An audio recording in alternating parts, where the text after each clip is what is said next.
إخوان، السلام عليكم ورحمة الله تعالى وبركاته. اليوم إن شاء الله غادي نهضروا على الحوايج اللي هما بساط، ولكن يقدروا يردوك في الفحص التقني في لافيزيت. أول حاجة ملي كتمشي لافيزيت، أول حاجة خاصك ترد ليها البال، يعني اللي حاجة اللي معروفة وكلشي يعرفها، اللي هما النوامر نيميرو الشاسي خصهم يكونوا باينين مزيان. في حالة أنهم ما كانوش باينين مزيان ولا كان فيهم الصداع، إلا كانت شي نمرة ما بايناش مزيان ولا ما النوامر باينين معاودين ولا شي حاجة، راه غالبا غادي يردوك قبل ما دوز لافيزيت. يعني هذه أول نقطة باش نحيدوها، اللي كلشي كيكون متفق عليها. حيت كاين شي حوايج كيكونوا الناس ما عارفينوش، حتى كيمشيو حتى كيوصلوا لافيزيت وكيتصدموا بهم، كيعاودوا يردوهم.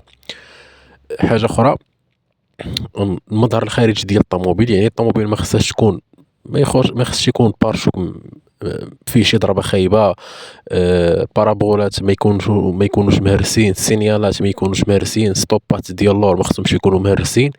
يعني ما يكونش داكشي باين، حيت نورمالمون هما تيقولك حنا راه كنصوروا هادشي كامل باش كيديروه في البيسي ديالهم.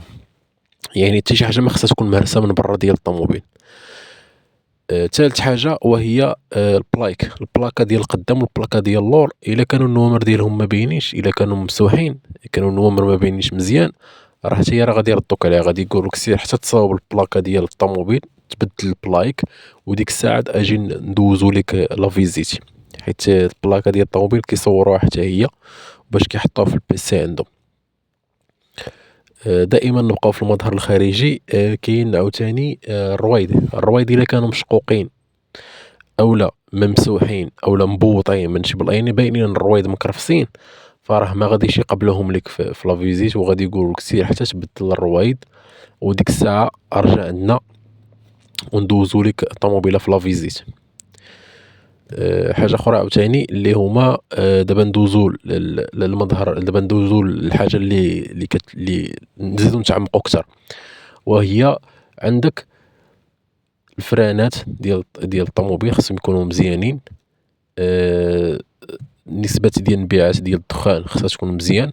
الضواو خصهم يكونوا مريقلين، ويكون الموتور ما تيديرش الزيت، ما تيلوحش الزيت، ما تيقطرش زعما الزيت، ماشي هما يطلعوا على الطوموبيله من التحت ويلقاوها عامره زيت.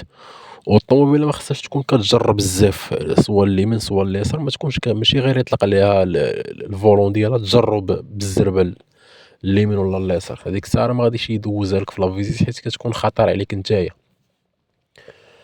يعني هادو شي حوايج بساط اللي يقدروا يردوكم عليهم في لافيزيت. الواحد يرد لهم البال كيف ما قلنا، الرويد والبلايك والمظهر الخارجي ديال الطوموبيل.